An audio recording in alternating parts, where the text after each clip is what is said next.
Hello dear students, welcome to our YouTube channel study for brightness. तो students, हमारे channel study for brightness में आप सभी का स्वागत है। आज मैं क्लास 12 के लिए physics chapter number 3 current electricity विद्युत धारा के अंतर्गत ये 5वां लेक्चर है और इसके अंतर्गत हम लोग पढ़ रहे हैं ईएमएफ यानी विद्युत वाहक बल।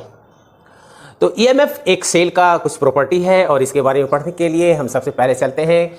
एक सेल लिया और इसमें दो टर्मिनल होते हैं, एक पॉजिटिव होते हैं, एक निगेटिव होते हैं। अगर इस टर्मिनल से अगर हम किसी बल्ब को जलाएं यानी बल्ब को कनेक्ट कर दें, इसके पॉजिटिव टर्मिनल से एक वायर निकाल करके बल्ब और बल्ब से होते हुए इसके निगेटिव टर्मिनल पर लगा दें, तो क्या होता है कि यहाँ जो करंट होती है वो पॉजिटिव टर्मिनल से निकलती है और बल्ब से होकर जाती हुई निगेटिव टर्मिनल की ओर चली जाती है।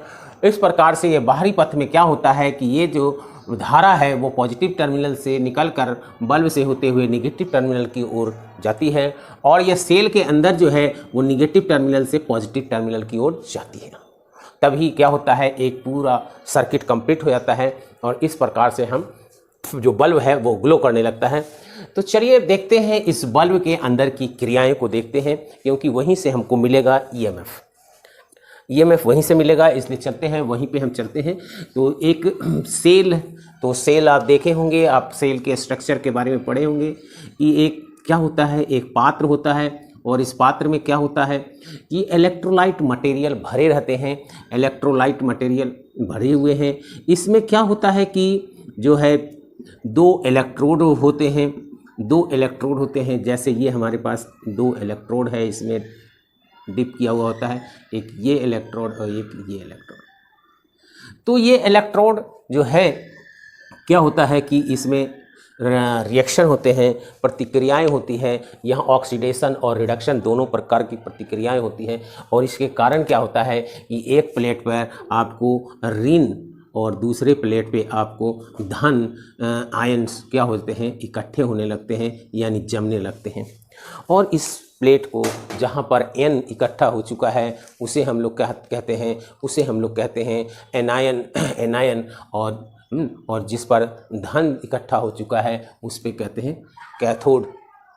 ठीक है, एनोड और कैथोड। और जब हम इसको किसी बाहरी पथ से जोड़कर इस पे लोड देते हैं, लोड देने का मतलब है कि कोई यहाँ बल्ब लगा दिए या कोई फ़ैन लगा दिए या कोई भी इलेक्ट्रिकल इंस्ट्रूमेंट लगा दिए, तो यहाँ पे क्या होता है, ये यहाँ से जो है ग्लो करता है। और ग्लो करने का कारण भी ये है कि यहाँ पर इलेक्ट्रॉन्स जो है फ्री इलेक्ट्रॉन्स इस तरह से मूव करने लगते हैं और मूव करते हुए कहाँ जाते हैं, बल्ब से होकर जाते हैं और बल्ब से होकर के जा करके ये इलेक्ट्रॉन्स जो है यहाँ पे आ जाते हैं यानी कैटायन पे आ जाते हैं। तो यहाँ पर आने की जो क्रिया है वो क्या है, स्थिर विद्युत बल यानी आवेश यहाँ निगेटिव था और निगेटिव पॉजिटिव की ओर जा रहे हैं। लेकिन कभी आपने सोचा है कि यहाँ पर अगर एक इलेक्ट्रॉन को फ्री छोड़ दिया जाए तो वो किस तरफ मूव करेगा? तो नेचुरली जो ये इलेक्ट्रॉन है और ये पॉजिटिव चार्ज की ओर यानी मूव करेगा, लेकिन वास्तव में जो है ऐसा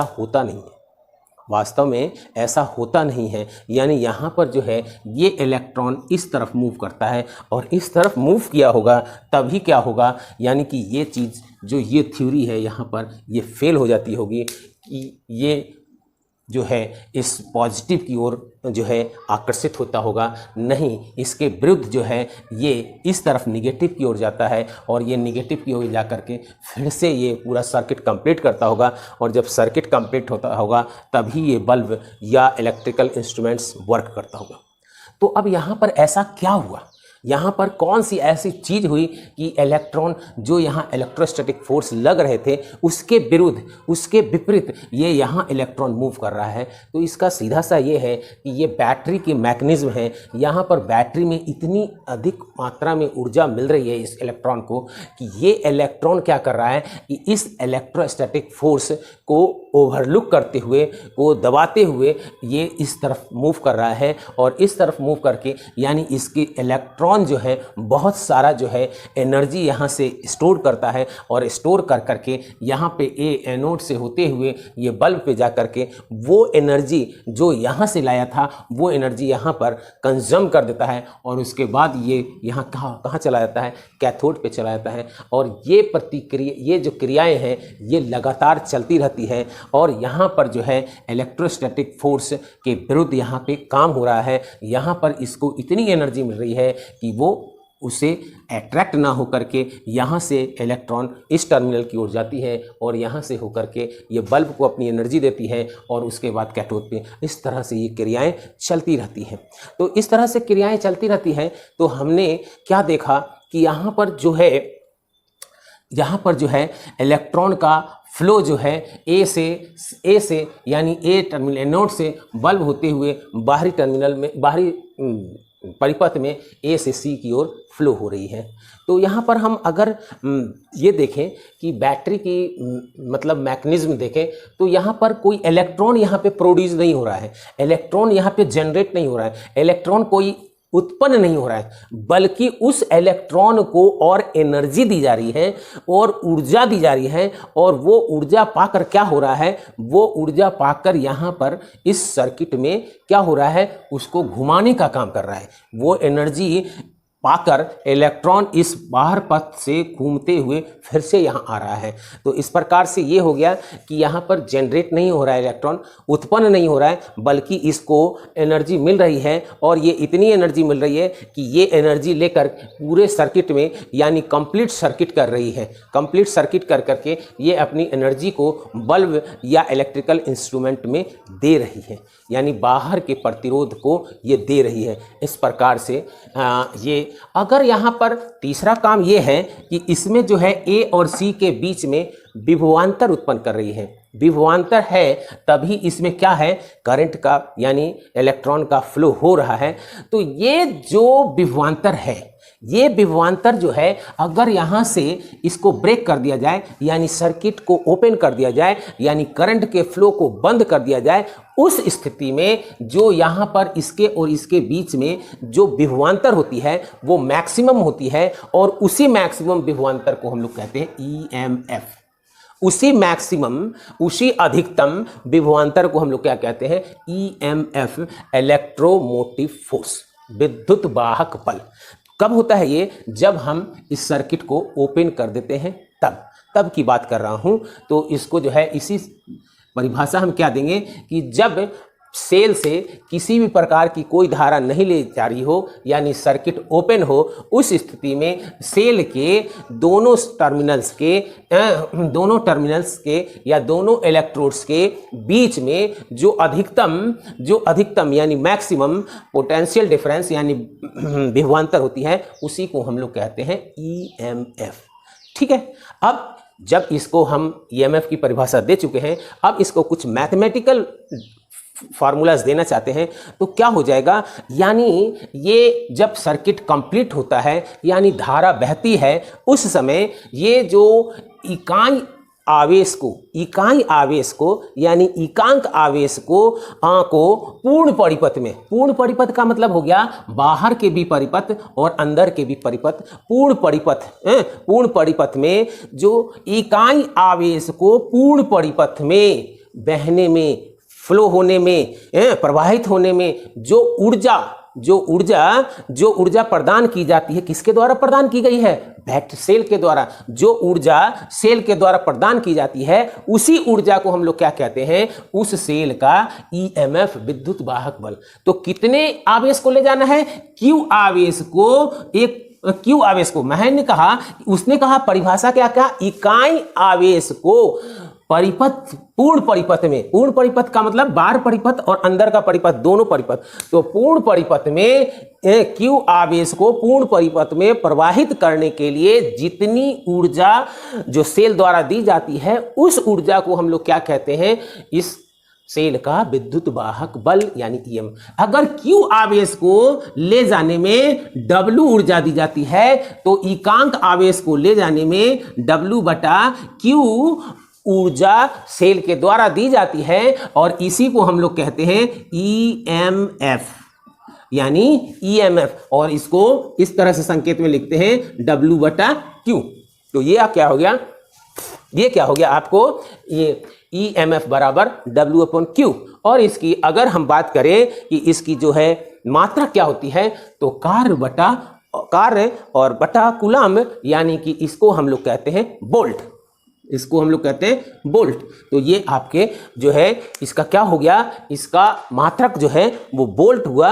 और जब बोल्ट हुआ तो यहां पर हम क्या पाते हैं कि जब ये खुला होता है, जब ये ओपन सर्किट होता है, तब इसकी जो है क्या, इसके विभवांतर क्या होते हैं, अधिकतम होते हैं। और इसी विभवांतर को हम लोग क्या कहते हैं, इसी विभवांतर को हम लोग कहते हैं आपको विद्युत वाहक बल। अब ओपन सर्किट यानी खुला हुआ, तो अब हमारे पास जैसे एक सेल है और ये सेल है हमारे पास, और ये सेल में हमने एक रेजिस्टेंस लगा दिया है। रेजिस्टेंस कहने का मतलब कि एक बल्ब लगा दिया हो, और हमने क्या किया कि यहाँ पर इससे कितनी निकल रही है धारा, इसको लगाने के लिए हम लोगों ने एक क्या लगा दिया, एमीटर लगा दिया। और यहाँ पर कितना वोल्टेज दे रहा है इसको देखने के लिए इसके समानांतर क्रम में एक वोल्ट मीटर लगा दिया हमने। तो 12 वोल्ट का जो है ईएमएफ का एक सेल लाया था, और इस सेल के थ्रू जो एक्सपेरिमेंट कर रहे थे तो हमने क्या पाया कि V इज इक्वल टू क्या होता है, आई आर, और I इज इक्वल टू क्या होता है, I is equal to V upon R. और हमने जो यहाँ पर 4 ओम का क्या लगाया था, प्रतिरोध लगाया था 4 ओम का। तो 4 ओम का जब प्रतिरोध लगाया तो हमें देखा क्या क्या मिलना चाहिए था, ये 12 और बटा 4 यानी 3 एम्पियर का करंट मिलना चाहिए था। ये तो हमें कैलकुलेशन के द्वारा पता है कि इसमें हमें कितना मिलना चाहिए था, 3 एम्पियर मिलना चाहिए था। लेकिन हम जब इसमें क्या किया, ऑब्जर्वेशन किया, जब हमने इसका पठन पाठन किया तो पता चला यहाँ तो 3 एम्पियर नहीं बल्कि 2 एम्पियर मिल रहा है, बल्कि 2 एम्पियर मिल रहा है। अब यहां डिफरेंसेस कहां हो गए, अब यहां पर डिफरेंसेस कहां हो गए, तो यहां पर फिर कैलकुलेट किया गया I इज इक्वल टू जो अपना V अपॉन आर हो।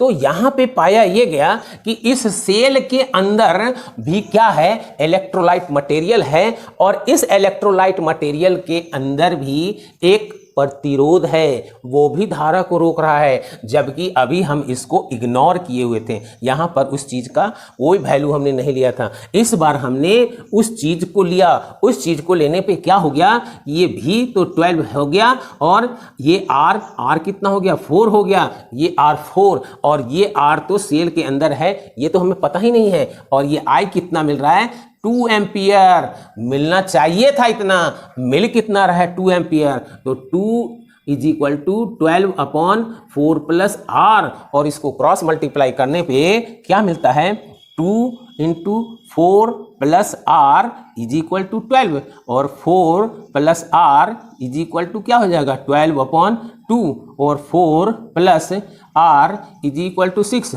और R is equal to 6 minus 4, और R is equal to 2 ohm. यानी इसके अंदर भी कुछ था, यानी जो इसको रजिस्ट कर रहा था, यानी इस सेल के अंदर भी क्या है, एक प्रतिरोध है। यानी ये सेल जो हम लोग देख रहे हैं, तो ये सेल के अंदर भी एक प्रतिरोध है। लेकिन जब हम इसे दर्शाएंगे तो अब मुझे दर्शाना पड़ेगा, सेल के अंदर तो प्रतिरोध है लेकिन दर्शाएंगे इसे बाहर। और इसी के कारण क्या हो रहा था कि जो मिलना चाहिए था हमें 3 एम्पियर की धारा, वो मिल रही थी 2 एम्पियर की धारा, कारण उसके सेल के अंदर के आंतरिक प्रतिरोध। अगर ये सेल ओपन है, अगर ये सेल ओपन है, यानी यहां पे 2 एम्पियर मिल रहा था, तो 2 एम्पियर मिलने का मतलब क्या हो गया कि ये I is equal to V upon R, और तब हमारा क्या हो रहा था, I यहां पर कितना था 2, और V कितना था, V हमें इससे पता चला, और R कितना था 4, यानी V is equal to 8, 4 into 2 यानी कि 8, यानी कि यहां पर जो 8 एम्पियर मिल रहा था, सॉरी 8 वोल्ट मिल रहा था, वो कारण क्या था कि हमने 12 वोल्ट का लिया था, लेकिन यहां पर ये दर्शा रहा था 4 वोल्ट। उसका कारण क्या था कि ये जो था 12 वोल्ट, ये ओपन सर्किट के लिए था। जब खुला हुआ था, इसमें किसी भी प्रकार की धारा नहीं ली जा रही थी, तब तो ये 12 वोल्ट था। लेकिन जब ये धारा ले रही है, जब ये धारा कंज्यूम हो रहा है, सर्किट पूरा हो रहा है, तो ये क्या हो गया, 12 वोल्ट से 8 वोल्ट हो गया। यानी यहां पर ये ईएमएफ है और ये क्या है, पोटेंशियल डिफरेंस। यहां पर ये ईएमएफ है और ये है पोटेंशियल डिफरेंस। तो आपको इसीलिए कहा जाता है कि जब सर्किट ओपन होती है तो इनके बीच के जो पोटेंशियल डिफरेंस होते हैं, जो विभवांतर होते हैं, वो क्या होता है, वो मैक्सिमम होता है, वो मैक्सिमम होता है। तो इस प्रकार से हमने इस विद्युत वाहक बल को समझ लिया। अब हम पढ़ते हैं सेल का विभवांतर। सेल का विभवांतर, सेल का विभवांतर, और इसी को हम लोग कहते हैं टर्मिनल वोल्टा। इसी को हम लोग कहते हैं टर्मिनल वोल्टा। टर्मिनल वोल्टा। तो अब टर्मिनल वोल्टा या टर्मिनल पोटेंशियल डिफरेंस ये क्या चीज होता है? अब जब इसको हम वर्किंग में ले लिए, यानी कि धारा फ्लो हो रही है, उस समय जब धारा बह रही है, जब ये कनेक्टेड है, यहां पे कोई ब्रेक नहीं है, तब इनके बीच में, यानी सेल के इलेक्ट्रोड के बीच में जो विभवांतर होता है उसी को हम लोग कहते हैं सेल का विभवांतर। ये केस कब है? जब सेल से धारा ली जा रही है, यानी क्लोज सर्किट है, यानी धारा बह रही है, तब उस समय सेल के इलेक्ट्रोडों के बीच, यानी सेल के टर्मिनल्स के बीच जो धारा ली जा रही है, टर्मिनल्स के बीच जो विभवांतर है, विभव में अंतर है, उसी को हम लोग कहते हैं सेल का विभवांतर। तो सेल का विभवांतर अलग चीज हो गया। तो सेल का विभवांतर हमेशा क्या होगा? ईएमएफ से छोटा होगा, यानी ईएमएफ क्या होगा? बड़ा होगा। जब सेल से धारा ली गई, यहां देखा ना आपने, सेल से जब धारा ली गई तो इसके क्या हो गए? अभी तो ईएमएफ 12 थे, अब कितने हो गए? 8। आगे बात समझे। अब इसको जो है मैथमेटिकल रूप से किस प्रकार से देंगे, तो इसकी परिभाषा देते समय हम थोड़ा सा ध्यान रखेंगे कि एकांक आवेश को सेल के बाह्य परिपथ में, पूर्ण परिपथ में नहीं, केवल बाह्य परिपथ में, केवल बाहर के परिपथ में, बाहर के परिपथ, बाह्य परिपथ में, यानी एकांक आवेश को सेल के बाह्य परिपथ में प्रवाहित करने पे जितनी ऊर्जा की आवश्यक, जितनी ऊर्जा प्रदान की जाती है सेल के द्वारा, उसे हम लोग क्या कहते हैं? उसे हम लोग कहते हैं उस सेल का विभवांतर या टर्मिनल वोल्टा। इसमें इसकी डिफिनीशन में क्या हो गई? पूर्ण परिपथ में नहीं, सिर्फ बाह्य परिपथ में, सिर्फ बाह्य परिपथ में, यानी एकांक आवेश को अगर यहां पे मान लिया जाए कि यहां Q आवेश को ले जाने में W डैश वर्क काम करना पड़ रहा है, कहां? बाहरी परिपथ में, बाहरी परिपथ में, बाहर के परिपथ में प्रवाहित करने के लिए, Q आवेश को प्रवाहित करने के लिए बाहर परिपथ में W डैश काम करना पड़ रहा है, तो एक आवेश को ले जाने में W dash upon Q work करना पड़ेगा। और इसी को हम लोग क्या कहते हैं? इसी को हम लोग कहते हैं टर्मिनल वोल्टा। और यहां पर जब हम परिभाषा दिए थे, ये परिभाषा दिए थे हम ईएमएफ का, और इसमें मैंने कहा था एकांक आवेश को कहां ले जाने में? पूर्ण परिपथ में, यानी बाहरी परिपथ और आंतरिक परिपथ, सेल के अंदर ले जाने में जितनी ऊर्जा की आवश्यकता होती है, यानी जितनी ऊर्जा प्रदान की जाती है सेल के द्वारा, उसे हम लोग क्या कहते हैं? उस सेल का ईएमएफ। तो इस प्रकार से जो है आपको यहां पर एक कॉन्सेप्ट आ गया कि सेल के अंदर भी कोई प्रतिरोध होता है। इस प्रकार से मैंने आपको विद्युत वाहक बल और विद्युत वाहक बल के साथ साथ सेल का विभवांतर यानी टर्मिनल वोल्टा भी मैंने आपको समझा दिया, तथा यहीं पे ये पता चला कि सेल के आंतरिक प्रतिरोध भी होते हैं। तो थैंक यू। आपको ये वीडियो कैसा लगा? आपको ये टॉपिक कितना अच्छा लगा तो आप लाइक करें, सब्सक्राइब करें, उसके पास के बेल आइकन को प्रेस करें ताकि आपको सारे नोटिफिकेशन आपको मिल सके। मेरी जो भी वीडियो लोड होती है आप तक तुरंत सीधे आप तक पहुंच जाएगी अगर आपने सब्सक्राइब और उसके पास के बेल आइकन को प्रेस कर दिया। और हम चाहते हैं कि आपको अच्छा लगा है तो ये अपने दोस्तों में, अपने मित्रों में, अपने फ्रेंड्स में क्या कीजिए? शेयर कीजिए, ताकि वो सभी स्टूडेंट्स हमारे इस वीडियो को लाभ उठाएं, इस वीडियो का लाभ उठाएं। Thank you for watching this video. Thanks once again.